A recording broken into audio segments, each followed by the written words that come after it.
Howdy, everybody, and welcome to another episode of the Okayest Trapper podcast. As always, we are brought to you by Mountain Tough Fitness, Bloke's Modern Men's Health, and Trapline Beard Oil.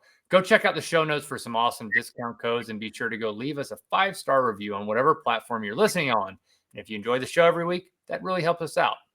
Now, my guest today is a real Renaissance woman from hunting, trapping, fitness, bushcraft, self-defense, writing, and even reality TV. She does it all. And she does it with 5 kids in tow. Coming to us from the great state of Montana, one state over from me, Lindsay Persico. Welcome to the show. Thank you for having me. I'm glad to be here. Yeah, I'm really excited that we're able to connect. And, you've dabbled in just about everything. And I hope we get a chance to kind of touch on all of them. But to kick the episode off, I have a standard question that I ask everybody. If you had to reach into like your core memory bank, do you have a specific memory of ever being exposed to trapping or the first time you were ever exposed to it? Oh, that's a great question. The first exposure I had to it was actually very minimal. It was just my husband had put a little foothold trap out in the lower part of our 10 acres and caught a coyote on it. But that was like a very limited exposure. And then I got the opportunity to go with a man here in Montana who traps bobcats and muskrats and follow him around and watch him.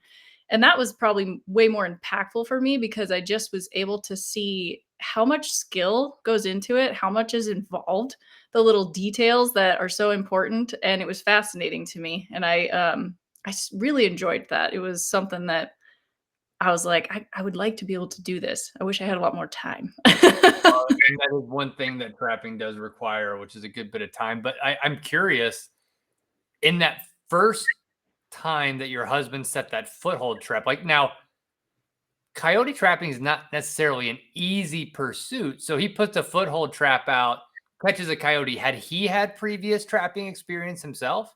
Not a lot. It was kind of just a lucky catch.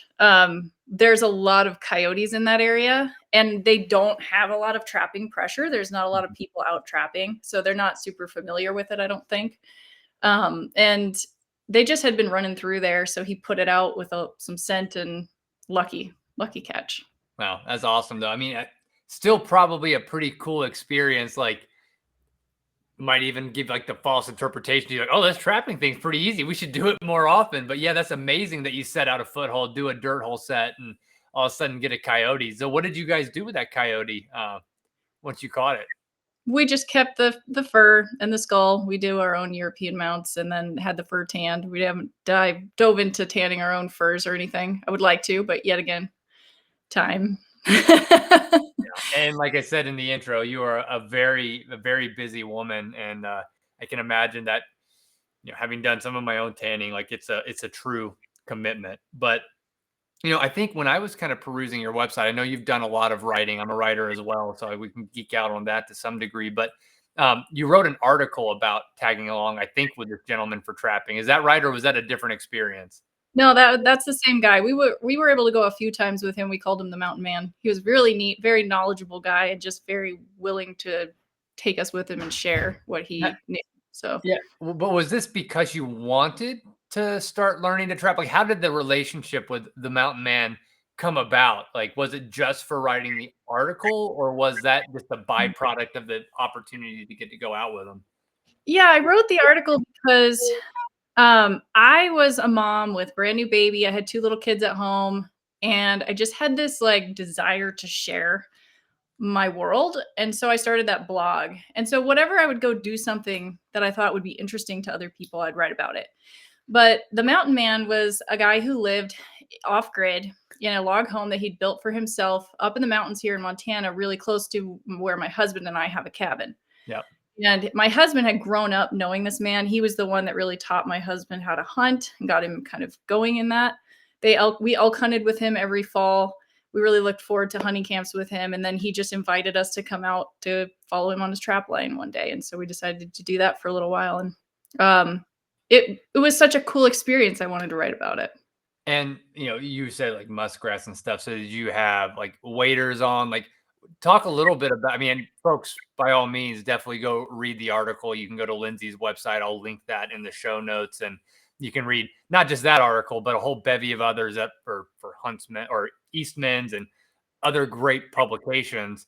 Um, but can you walk a little through like what that first experience was? Like, was it you know, I've been on some trapping trips with some mentors, especially when I was first getting started. And, I almost felt like a 12-year-old tagging along, like, don't touch this, don't do that. Or was it like that? Or was it a little more, true? Like, let me show you how I do this. Let me walk you through it. It was kind of a neat combination of the two. So because I already knew his personality from hunting with him for a few years, I knew how he operated. And he is a very much like stay out of my way and I'm just going to hand you something and you should probably know what to do with it kind of a person. But he's also one that's always spewing knowledge. Like he's always throwing tidbits in and little sidebar tangents about things, and you can learn so much from him from just sitting there and watching and listening. So it was a really cool river bottom area over by Drummond, Montana, and it was like kind of tundra-y almost. It was soppy, but it wasn't to where I had to have waders on. I had big rubber boots, and I just kind of carried the pack basket around and I handed him things as he needed them. And he had us pick up parsnips on our way because he was using parsnips for them. And then we went up into the mountains more where he had his bobcat coveys and he was showing us about that. But yeah, it was more of just like the chance to follow him around. He'll see something like there was a beaver dam and he started talking about beavers. And then it's just the information that comes out of that conversation of him just seeing something and then spewing all this knowledge. It's almost hard to take it all in. You can't remember it all, but it's fascinating. And did you have the opportunity? So, like, you obviously went out at least for like a set day or a multiple Mhm. series of set days. Did you get to go back and do trap checks for a while? And if you did you get to, witness any of like the harvesting that goes along with like whether that be bobcat, beaver, muskrat, or whatever else you were targeting? No, we went back up to his place then, and he'd been trapping for a while. So he had some furs in different stages of the process, from muskrats and bobcats. He did really pretty well with both. And then the market kind of fell out and he stopped doing it. But yeah, we got to see the different phases of it from setting them. And then he went and checked a few. There wasn't anything in the ones that we checked that day. And then we were able to go back and kind of see the process of him stretching the hides and salting and all that. Did you get to do any of like the actual like fleshing of some of those, or was it just like No, pre-flesh and then getting them on the boards and doing I've all the work? done I've done some fleshing before, not a ton, just with my own hides, but, that day we were mostly just tagging along and watching and learning. So, on the heels of that, did that prompt you or your husband for like any of the trapping licensure in Montana? What was kind of the next steps after that? Obviously, you were exposed. Mhm. You were witnessing like the gathering of a lot of really awesome information. Like, what was the bookend to that trip with the Mountain Man? You know, I find that super fascinating, and if I lived in a place where I could trap without having to travel a long ways to do it, it would be something that I would have been interested in doing at that point in time. But that wasn't my situation, and so trapping really wasn't on my radar until I got a little bit more into looking for wolves Mm. and trying to find them during the winter season, just out hunting and snowshoeing, and then seeing the success rate being so high among trappers versus hunters, and that's what ended up getting me and my husband more interested in going and getting our licenses, which we ended up doing not this last season, but the season before, so that we could wolf hunt or so that we could trap for wolves. But um, my husband was starting to notice the wolves really impacting his elk hunting areas, and that was super motivating for him. Yeah, well, I was about to ask that question, and maybe we can go into a little more detail. Like you mentioned, what really brought it back and at least pushed you over the edge for pursuing getting licensed and getting your wolf trapper certification, and presumably probably joining like a foundation like F4WM or one of those is like, why? Well, why the interest in wolves? And obviously, you kind of gave a brief answer about Mhm. noticing the impact on the ungulates in your hunting areas. But was there any other motivating factors outside of that? Well, yeah, I have a friend who runs hounds here, and I don't really know a ton about hound hunting just from what I've learned from watching her and being able to go along. But I've seen the impact that it has on the houndsmen and the fear that they have around letting their dogs go just because that she's had multiple dogs killed. I know other people who have had multiple dogs killed by wolves, and just understanding how the populations are increasing and impacting all outdoorsmen, all populations of ungulates. It's motivating, and wolves are fascinating. I find them beautiful, and I would love to have some wolf hides on my wall.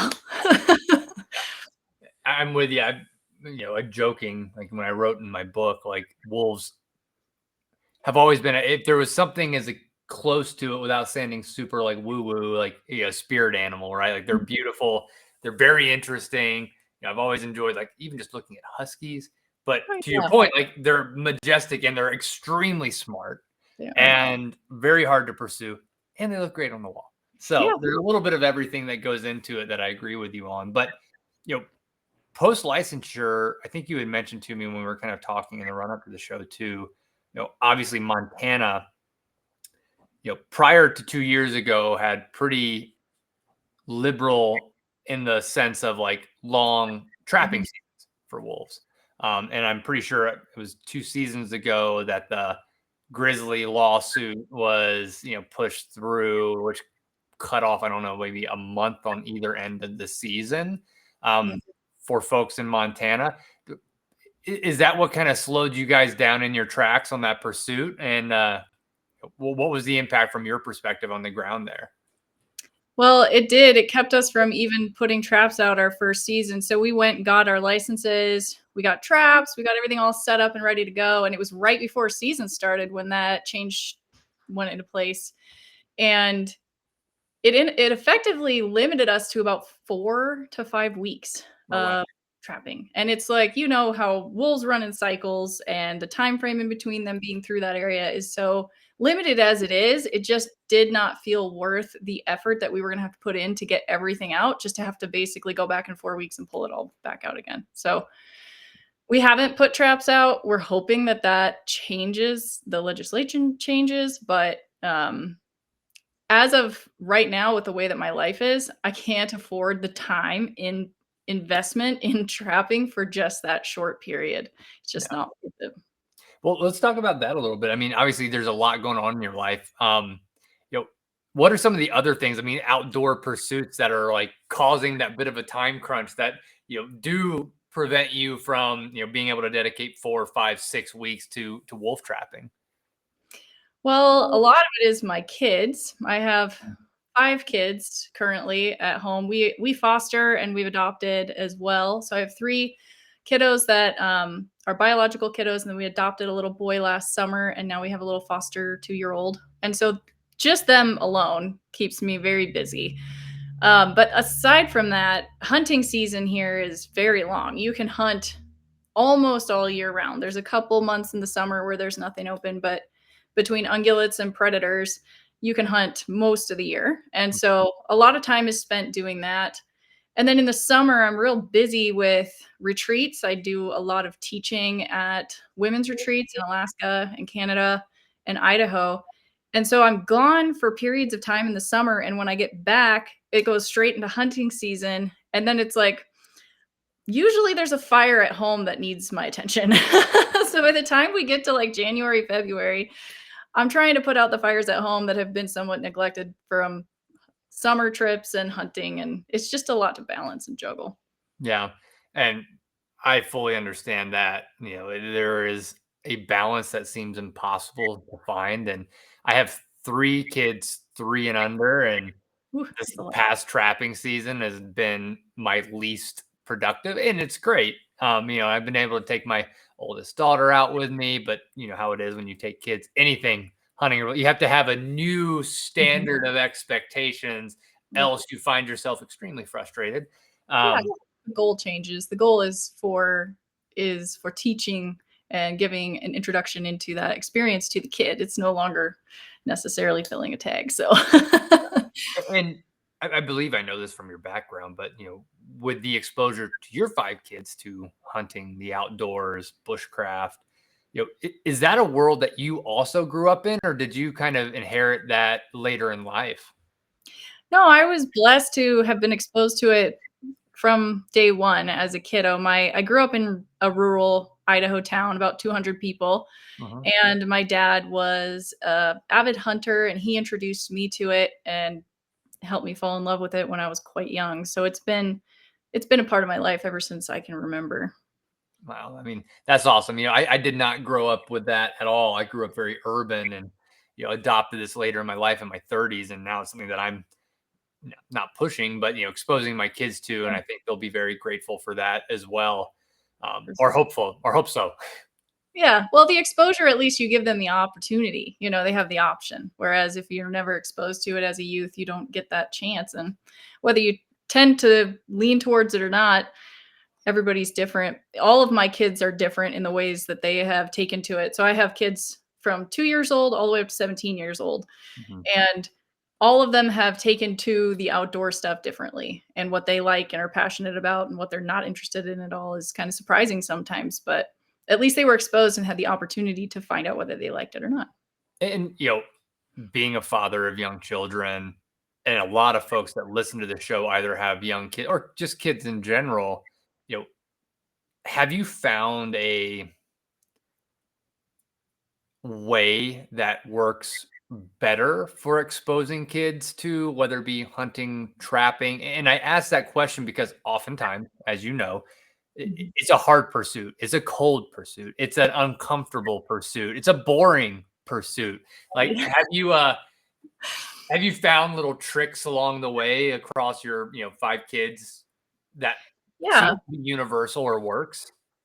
And age makes a big difference on what helps. So, like, when my son was quite little, I would take him with me bear hunting, and bear hunting specifically because it was the easiest thing for me to bring him along on, Mhm. and I would make it fun for him. I would always bring gummy bears, Mhm. and gummy bears, snacks for your kids, warm layers so they're not getting cold, hand warmers, everything that you can do to keep them comfortable, will prolong the amount of time that you can spend out there glassing or whatever.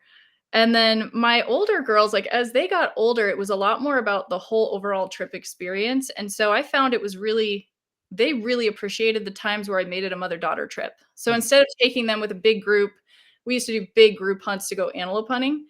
I put them in for tags separate of the group. That way, if they got drawn, I would just go with them and I wouldn't have a tag, Mhm. and I could just help kinda guide them. They would each have a tag, and we'd make it a mother-daughter trip, and it became something they looked forward to every year. So just kind of tailoring it to what makes the trip special to them, whether they're little kids or older kids, and listening to their feedback. Yeah, that's awesome. Yeah, it's always a challenge, of cold and I don't think any parent gets it 100% right, but I think if we're all all throwing it out there and at least getting them out there and trying, that's all we can really ask for. Mhm. When they were little too, I would notice, like, kids naturally are curious, and if you get them out in the woods, you get them out in these cool places, they naturally wanna take rabbit trails, right? They see something and they wanna check it out. So, having that mindset of, like, this is a flexible experience and we're going to tailor it to what is catching this kid's attention, that helps a ton. So letting them take that rabbit trail. Maybe they see a stick way down in the bottom by the creek. They want to go throw rocks in the creek or whatever. Take those 5 minutes, go down to the creek, let them throw rocks in, and then keep going. And they're going to remember those trips more. They're going to like them better. I love that advice. A question I didn't have written down, but one that's popping up in my head. So with my oldest daughter, who will be 4 this next month, very astute, been on many hunting trips with me, has been around beaver skinning, otter skinning, like very understanding of the cycle of life, death. But we're in this phase now where, as a parent, you see like her understanding of death. It's almost uncomfortable, like how blasé she can be about it sometimes. So I'm curious, like with your kids being exposed to that too, like I'm taking the assumption that they kind of grow out of it and it's for the better because they have a good understanding of Mhm. life, death. But we're kind of in that phase now. I'm like, oh man, have we gone too far in like what she's exposed to at the moment? But I'm curious if you have experience with that as well. Yeah, I honestly, I mean, I could be wrong in this, or I could a lot of people may disagree with me, but I feel like it's essential for kids to be immersed in that world because it is real life. Mhm. And being detached from reality, from the source of your food, from understanding the cycle of life and our place in it, it makes it difficult for kids to understand the world around them. And I think it helps you to know your place when you're exposed to that and to understand, it's we are just a part of the cycle. Mhm. And we are benefiting from it right now, but someday we're going to be contributing to it. We will go in the ground. We will be a part of this cycle. And it just helps you have a humility that I think is important and a respect for the process. And I do think like the kids as they get older, they respect animals. The more you're exposed to animals, the more you see beautiful things, you appreciate them, but you're also then able to take that appreciation and understand that sometimes it's essential to take a life for the sustenance of another life. And to be able to take those two concepts and understand them at a young age is huge. And I think in our culture right now, it's rare. Yeah, 100%. Well, yeah, we take our kids different places, obviously, and sometimes they're conversing with adults or other kids. And like sometimes the way my daughter steers conversations, I'm like, oh, this should be interesting. But I do think it's for the better. Yeah, I think it's a good thing. And, there are gonna be parents that don't like that or don't agree with it, but I think I would wanna have a conversation about why. And, I think that your kids will probably introduce other kids to concepts that maybe they needed introduced to, and who knows where it could go. My kids have done that too. I know that there's been certain times where I've had parents look at me and give me that look of like, "Your kid's weird." Is your But kid a also serial killer? It's like, no, they just know where their food comes from. well, and they're very capable. Like my child can put meat on the table, and that's a huge thing for them. It builds such character and confidence, and it makes them approach the world, I feel like, from a better perspective.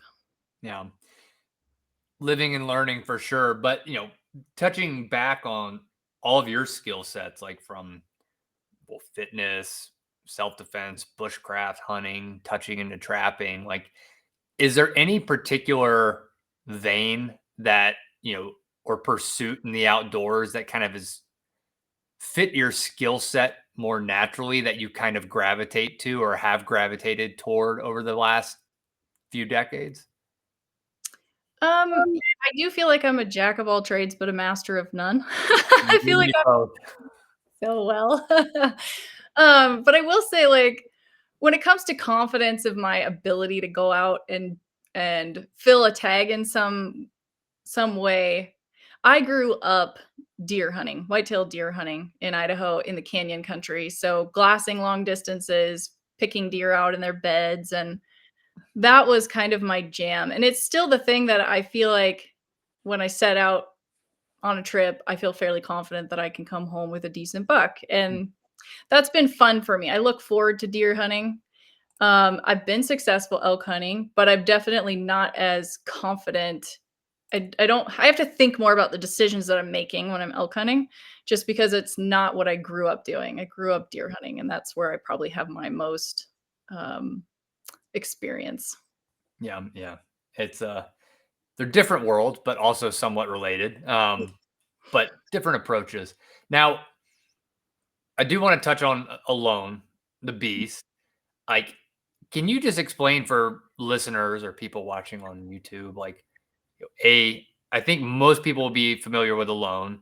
People might not be familiar with like the subset show of The Beast and how that process came about, like how you started even the conversations and you know, how it went from essentially A to Z, like contact to show and everything in between. Sure. Well, I had never wanted to be on reality TV. Like, that wasn't a goal of mine. I'm not honestly don't like being in the spotlight. I like to be behind the scenes just kind of doing my thing and be left alone. But I had a friend that had applied for a loan and was kind of in the process of that. And she had reached out to the producers and gave them my name and said, "You should reach out to this gal and see if she would come on the show." And so they did. They actually sent me an Instagram message, and I just thought, this is spam, and ignored it. And then my friend said, "Hey, be watching. Somebody might send you a message." And I was like, "Oh, that was a legit message. Okay." So I responded to the gal. She was like searching for people to be on the show, and she asked me if I could be on the regular loan show. And it was the year that they were doing the 100 days Yeah. out there, and I had 3 little kids at the time, and I just was like, I can't be gone that long. There's just logistically, it's not possible for me. And so she said, "We're going to do a spin-off series that's all about primitive skills, and it's only 30 days long. Could you do 30 days?" And I thought about it, and like I didn't really actually want to do it. It didn't sound like fun. It sounded like a challenge. But my mentor, my pastor growing up when I was young, once told me that you have to do the things in life that you would regret not doing. And I looked at the situation and I thought, could I down the road regret it if I don't go do this? And I thought, yeah, this is an opportunity of a lifetime. When am I going to get the chance to do this again? I hadn't traveled outside of the United States much. I hadn't seen this part of the world. It was an opportunity for me to test my skills. And so I agreed to do it. And it was quite the process going through just getting okay to be on the show. They had to check all sorts of stuff. They had to do Mm. health checks, and they had to do mental health checks, and you had to do all the paperwork. I had to get a passport because it was Mm. in Canada. you know. So I went through all of that stuff and got up there, and I was really glad that I ended up doing it. It was definitely the right decision, even Well, though it just, wasn't so on the radar. just like logistically speaking, from the first time that you got that reach out on Instagram to the time, let's say you're in the field doing like whatever the prep work is before the show starts. What was that time? Was that like weeks, months?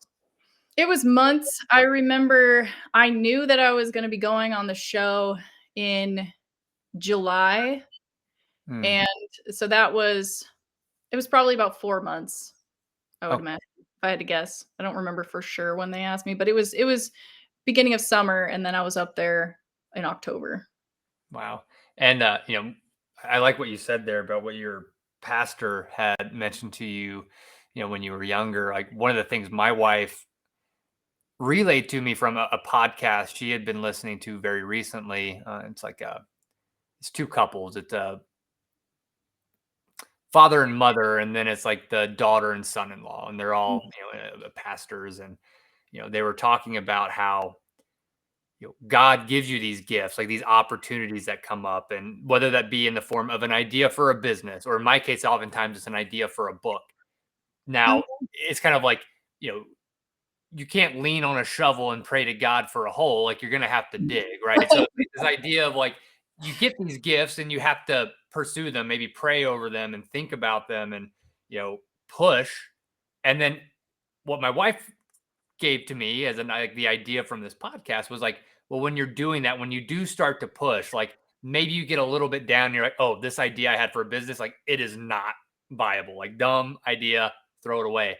But if you keep going and like it doesn't leave you, and you're like, Mhm. wow, like maybe there's something more to this, like then you're almost doing a disservice to yourself and taking and pushing away this gift that was given to you by Mhm. being afraid or pushing it away because it's not something that's convenient for you in that time. And I think it plays to what you just said. Like I'm sure it was still 30 days wasn't convenient, all of the work leading up to make your casting reel and to do all the paperwork, it was probably a big pain in the ass. It uh, was. It was, ultimately. but it was worth it. And then, to leave my family for a month, my husband works full time. I had 3 kids. I had to have my mother who came and stayed with my family for a whole month to fill in for me. I wanted to try to make that transition as easy as possible for her. So I cooked meals for the whole time I was gone and put them in the freezer, like just the prep to go up there. I mean, it's a good thing that it was so much work because it was extremely motivating for me to stay. It's like, I'm not going to go to all this effort if I'm not finishing this show. Like, I will not leave. It was motivating. So, with the 30 days, like maybe explain like what's the difference? So Alone, for those who don't know, like the I guess the flagship um TV show with the History Channel is anywhere from 0 days up to, some require 100 days to win. Sometimes it's less than that. It's all over, and you get 10 items that you can choose essentially from a list, like maybe a trad bow, flint, or whatever you need that's on that list that you can take, and how long you can stay out in your little area and survive. Now, this show, like, what's the difference between that flagship show and the one that you were on? Yeah. Well, the original Alone is actually alone. So the participants are set out in their own little areas and they are totally separated from each other. So they are alone. And the premise of that show, like you said, they get to pick 10 items to bring with them that they can use. And then they also, it's basically just last man standing. So one by one, they're slowly going to give up and leave. And the last person to stay is the winner. And the Beast show was quite different in its format. So it was a set time. It was 30 days you had to stay in order to win. And they put you out in teams of 3. So there was 3 people in each team. And then they filmed these. Each episode is its own thing. So like my episode, it was just my team of 3. And if the way you won was to stay for 30 days, whoever within that team stayed for 30 days was the one that won their episode, basically. And so the other difference between the original show and this one is that you were not allowed to bring anything. You had very specific clothing that you had to wear. And then aside from that, you had to do everything with primitive skills. You couldn't use anything from your clothing to create something that you needed. Everything had to be made out of nature and used from nature to accomplish your task. And then they gave you a dead animal to use. So every show was different. Our episode got a moose. Yeah. And the primitive skills, like not using any of your clothing. No knives. How much, well, 2 questions. How much experience did you have in like some real primitive tool making, shelter building versus how much you did studying, like from the time you kind of had that first contact and you're like, this might become kind of real. And all of a sudden you're like on the show. Like what was kind of the balance between the two? Yeah, that's a great question. I don't think anybody's asked me before. And it was kind of a balance. It was a balance between I know the concepts of how to accomplish these things. I don't know what I'm going to have access to for resources up there because everywhere is different. So you can hope that you're going to have flint um, or some kind of nappable stone to make a sharp blade with. I hoped for that. I hadn't spent time napping stone, so I went and met with a guy that lives local to me who understands it and does it regularly, and he taught me the very basics of how to get a good piece of, stone that I could use. It was a waste of time because there wasn't any of that stone up there anyway. But you don't know these things. You're just trying to kind of think through what might be helpful for you. Um, but aside from that, like to me, I looked at that situation. It's like, if I understand the basics of how these things work, the biggest part of it is going to come down to my mindset and whether or not I'm willing to just struggle through for 30 days. And I thought about it and I'm like, you can do anything for 30 days.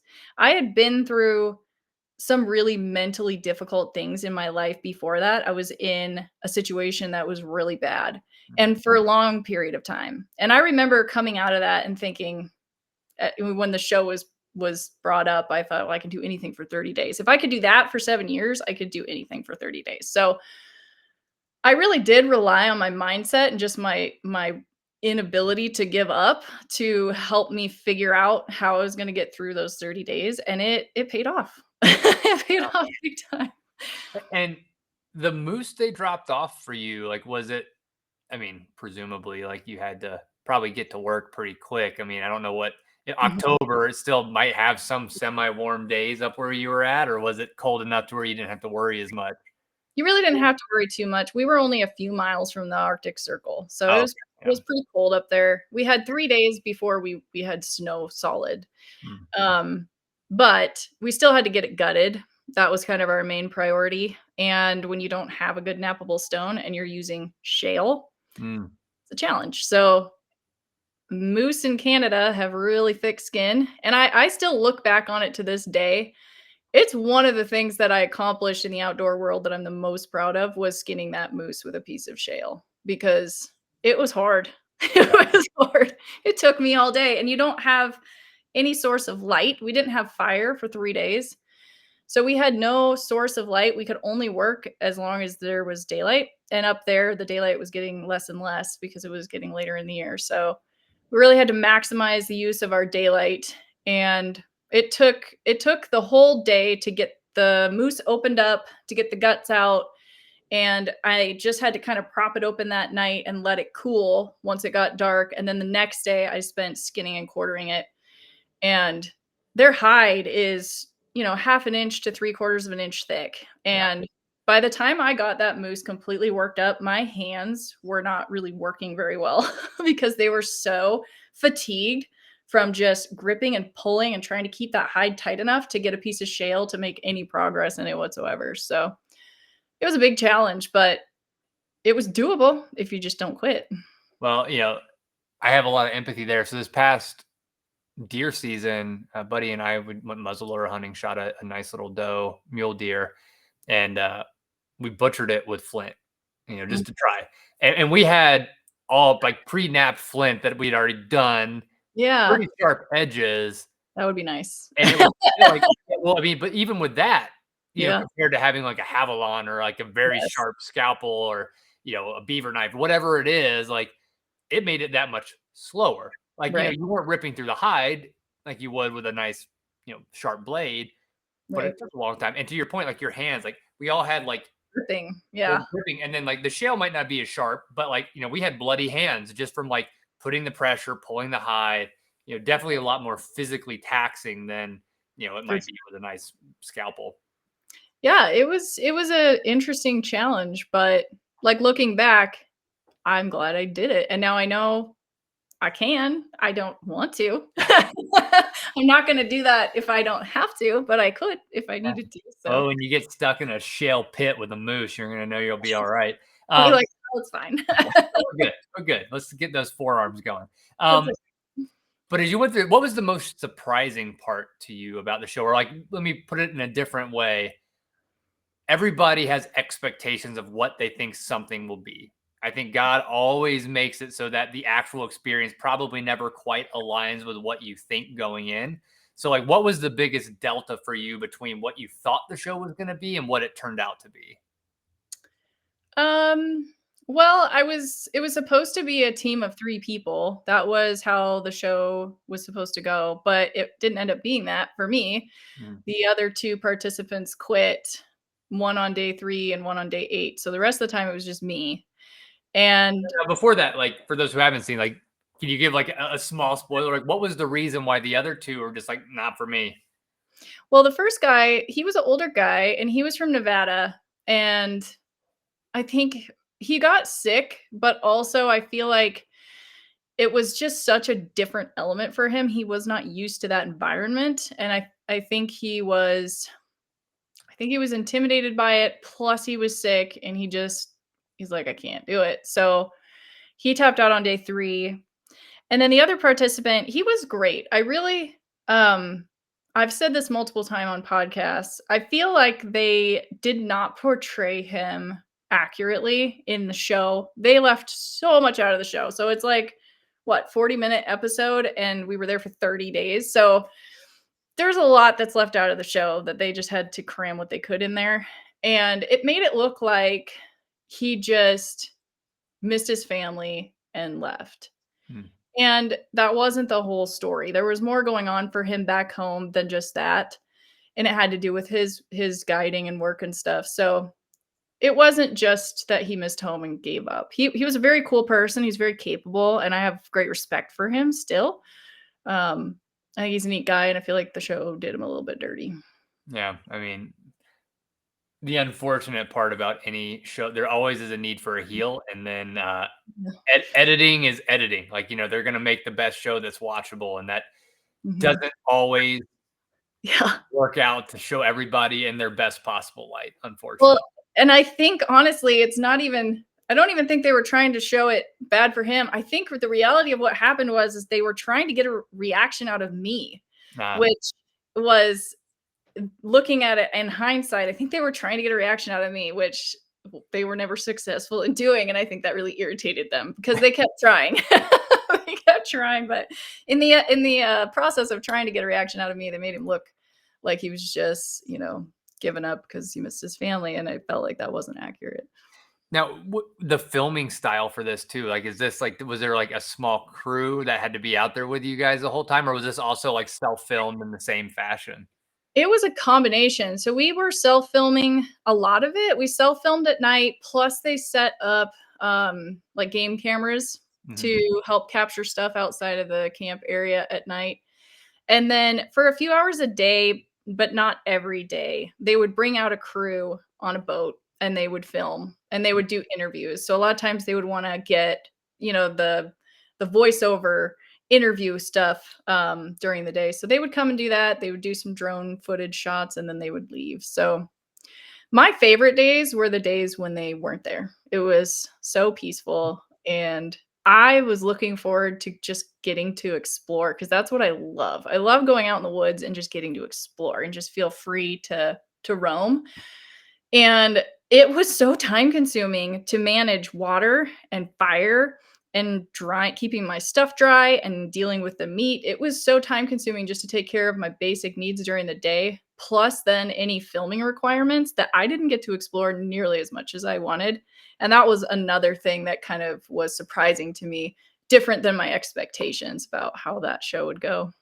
Wow, yeah. And what was the most mentally taxing part? Um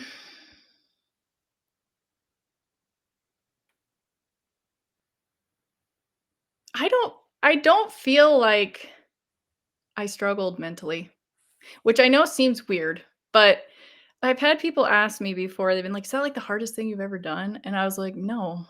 Yeah, But I'm at peace out there. I'm yeah. at peace and I like being alone. I'm somebody who likes hunting alone. I love alone time. I don't have any problem with being by myself. So that was not difficult for me. And the things that I've endured in the past, it just didn't feel mentally difficult for me. But missing my family, missing my kids, and not knowing what was going on at home because I had no contact with anybody, that would have been the hardest part. I knew they were okay because I left them in good hands. And I knew that if there was some big issue, they would come to me and be like, "Hey, do you need to go home?" But that hadn't happened, so I knew everybody was okay. But just missing them and wondering how they were doing would have to have been the hardest thing. And spoiler alert, like, you did very well. You made it all the whole time. Um, Knowing that you had turned down the possibility of being on like the flagship show, which could have gone well, in the case of this year, you had would have applied. It would have been the 100 days. Like, you Yeah. know, putting aside the responsibilities at home, like, do you think you probably could have cruised on for quite some time, especially if you had a few more of the items that you would get on the show, like a bow and um, Yeah. I think I could do great on that show, having items and stuff. I don't think I would have any trouble staying out there. The thing that would be difficult for me, and the thing that I see is difficult for women across the board with that show, is losing too much weight, regardless of what you get to eat. Because I had an entire moose to eat, yeah, I still lost 25 pounds. yeah, And I know for a fact I don't have the ability to I have too fast of a metabolism. I don't have enough fat stores to last 100 days out there without getting pulled just for medical reasons and concern over weight loss. I yeah. just think that that is inevitable, and it's really hard on your body. Even the 30 days was hard on my body. So, if I had gone 100, I know I would have had some longer term issues, physically to deal with, and to me, it's not worth it to put my body through that, for a show. Yeah, understandable in that.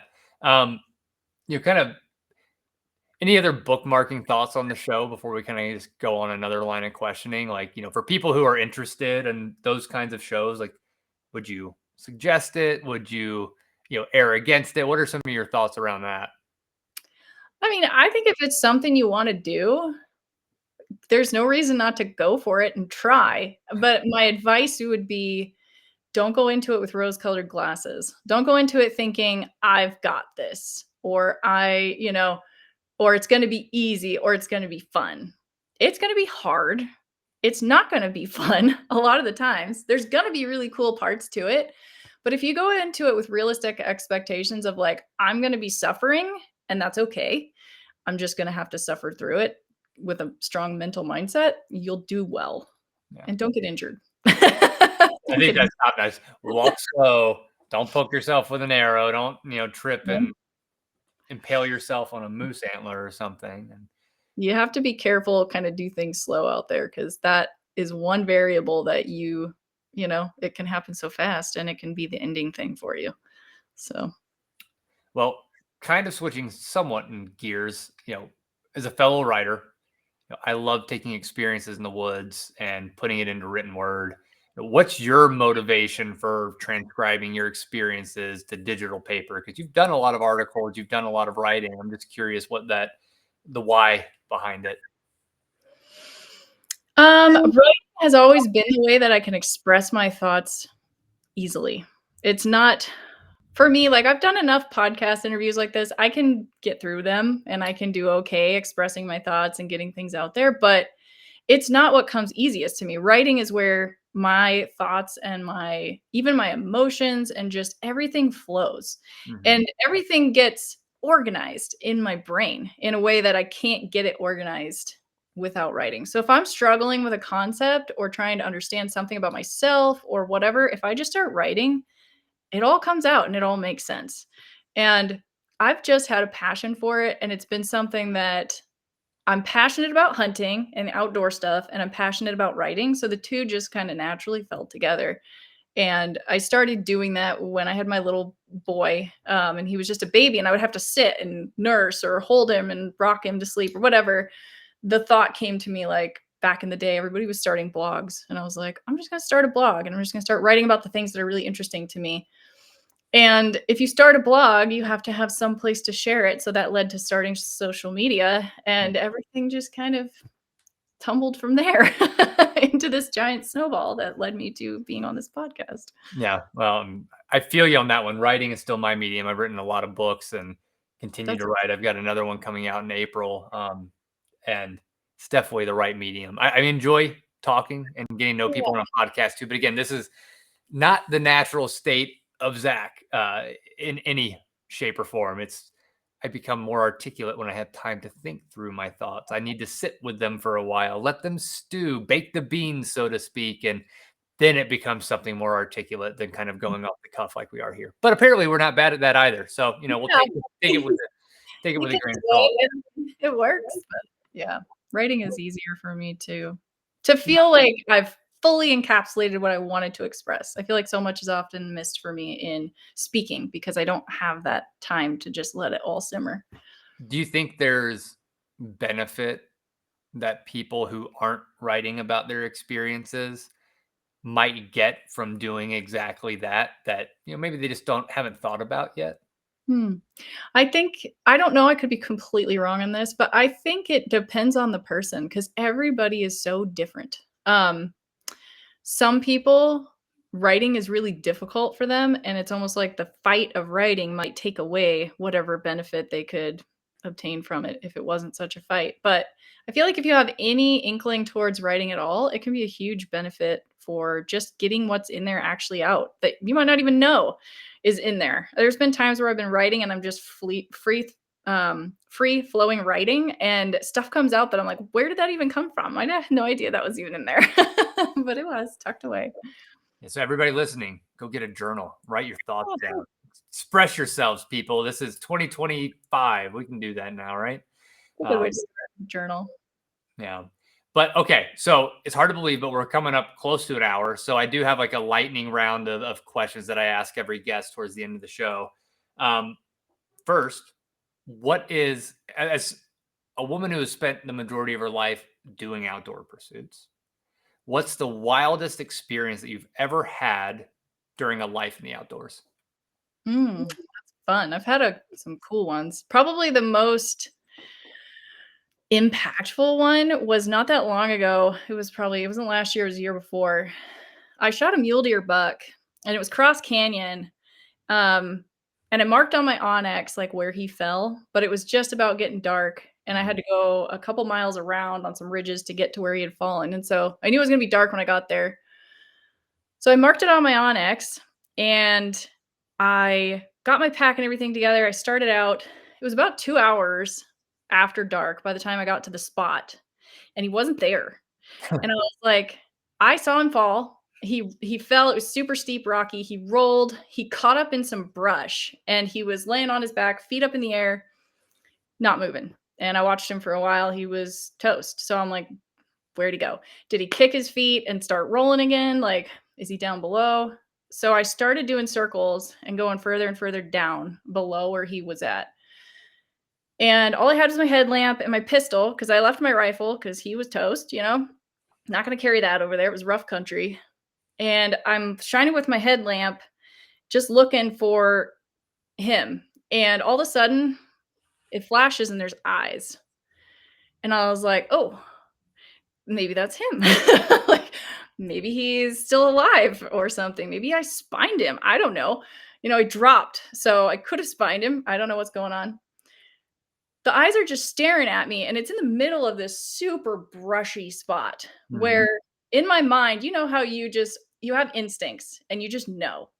I was like, I just knew if this was an injured deer, he would be making some kind of noise. He's in brush. He would not be happy that I was standing there. He would be scared, trying to get away. He'd be making noise, and he's not. It's silent. So I was like, I'm going to throw a rock over there and just see what happens. So I pick up a rock and I throw it over there and the eyes just stare at me and blink. And I'm like, what the heck is this? And then I just knew inside. I knew it was a cougar. It's like, this is a cat. And so. Did you have a cat tag? No, I didn't actually, which was sad, but cat tags are hard here. I could explain that, but it's complicated. But anyway, I didn't have a tag for that region. So I pulled my pistol out and I started walking towards it because I'm like, maybe it's on my deer. That's what I was thinking, is my deer might be there. And I took a few steps towards it and the eyes just disappeared. No sound, nothing, just gone. Oh. And my teenage daughter was up the hill from me, no light, no gun, just sitting up there. And I'm like, I should probably go back up there. She has no way to defend herself. There's obviously a cat running around here. We'll go home. We'll come back in the daylight. We'll figure out where this deer went. So I came back the next morning by myself and I walked down to that spot where the deer was supposed to be. And I found hair down there. I found where when he was rolling, when he dropped, he like flipped ass over tea kettle and one of his tines stuck into the ground and snapped off and it was still sticking in the ground. And I found that, but I could not find him. I ended up gridding and going back and forth over this giant hillside the whole day. And it was a burned out area. So there was a bunch of stuff on the ground. It was real messy, but I found multiple. Oh, there was also a big pile of cat crap right where the deer had landed. Yep. And so I was going back and forth. I found all these ledges that were just matted down and covered with cougar crap where they would like hang out and watch, I guess. I found another kill that wasn't my deer, a different deer that they had been eating on. I found so much cat sign up there. It was as if I went over and shot a deer and dropped it in their bedroom. Yeah, that one was probably laying below you and like just falls in his lap. I'm like, this is a miracle. It was like, yay, she just shot me some dinner. So I know they took that deer and buried it, but I searched as hard as I could and I never found him. Wow. But it was it was so interesting to pay attention to my intuition and to be able to decipher and understand exactly what was going on in that moment without even really thinking about it. It was like, I just knew. As soon as I saw those eyes, as soon as my body picked up the fact that there's no noise coming from this, you just have a feeling. Yeah. And those times out in nature where you are so in tune with what's going on around you that your intuition is just on point, those stick with you. Yep. Yeah, that's pretty wild. Well, if you ever get a cat tag, I guess I know where you're going to go back towards. Yeah, I did. I went back there. I went went back there last year, but I only got to go out for one day, for like a half day. My dad was here and I took him out there and we glassed, and I never saw anything, but I know they're in there. So Yeah, clearly. That's an awesome experience. Now, I always end the show with a hypothetical, and I think this one's going to be easy now that I know some of the answers to the questions I asked you. But let's say we're in a world where there's a grand prize of $1 million. Would you rather redo the experience you had with the Beast, but you have to go it alone, which you kind of did for the entire time, but with the inability to use shale? oh, interesting. Mhm. You have to think about what else was out there. Or would you rather do the traditional alone show with the 10 items, but you have to do the full 100 days You for $1 know, million? this is probably going to be a weird answer and people probably won't believe me, but I honestly don't think I would do any of it. I am so unmotivated by money. It's I beautiful, just though. I just don't care. I don't care about money. I honestly would rather live with less. I look around myself and I'm so blessed and I'm so thankful for how blessed I am with what I have, but I wish I could downsize my life. Let I me would let me rephrase this question. A, that's a beautiful answer. B, let me redo this then without the prize of $1 million. Okay. Instead, what you would win is access to any premier tag that you wanted Okay. in That's Montana without like any preference points, nothing. Like you want that tag, you get that tag for 5 years after the show. okay, that's motivating. I would definitely redo the show I did with just without shale. I would figure out another way to get through there. Yeah. We'd be fine. There's other stuff around. It's doable. And 30 days, like I said, for me, health wise, that would be a better go. Yeah. Yeah. It's a skinny people problems. That would be my problem, is gaining enough weight without losing it. It's Yeah. tough. But It's a percentage too. So even if even if you have a lot going in, which is kind of smart, but it's all about percentage lost in the amount of time. And so, yeah, it's tough. It's tough for people to not get pulled for health issues. wow. Well, Lindsay, first and foremost, thank you. I'm just now also realizing that we're doing this show, or recording it at least, on International Women's Day. So, Oh, yay for that. And where can people find out about you? I know you've got some stuff like Bristol Bay Fitness, the Grendas. You've got other stuff that's coming up. Like, feel free to plug anything, and I'll be sure to put links to your website and everything else in the show notes. Of course, people go watch the show. On yeah. the History Channel, or is it on Netflix as well? Where else can people watch Alone the Beast? Been a few different places. I don't know where it currently is, but it usually is on the History Channel. Sometimes it's on Hulu, sometimes it's on Netflix or Prime. Okay, perfect. Well, feel free to plug anything else and let people know where they can find out more about you and what you've got going on. Well, thank you. You can find me pretty much most social media platforms as Hunt Fiber. My kind of the big things we have coming up this year, we do women's retreats in the wilderness in Alaska. You can find out more information about that one, as well as our Idaho Women's Rendezvous, where we teach everything hunting related to women. Those are both available on Grenda's Getaways. That's Tana and Adam Grenda's website. And then I'm also doing a retreat in Canada, but I think it's full, with Chelsea Hansler. It's a really cool experience. It's a canoe trip. Oh, wow. And we do that in the Algonquin National Park. It's just so cool. But she does that yearly. So if that's something you're interested in, you could get on the wait list for next year. And then, yeah, outside of that, it's pretty much women's retreats that we do. And then I'm working with 360 Sportsmen. They are offering classes for people that want to get into hunting, that have maybe a certain area where they just don't have a lot of information. So I've done one course that's available for them. It's the Wilderness Survival course. So it's available on their website already. And then I just filmed the Hunt Prep Fitness and Nutrition course for them. And that one's going to be releasing April 1st. Cool. Well, Lindsay, got a lot going on. Thank you for the time, and for everybody listening. We'll catch you on another episode of the Okayest Trapper podcast. Thank you.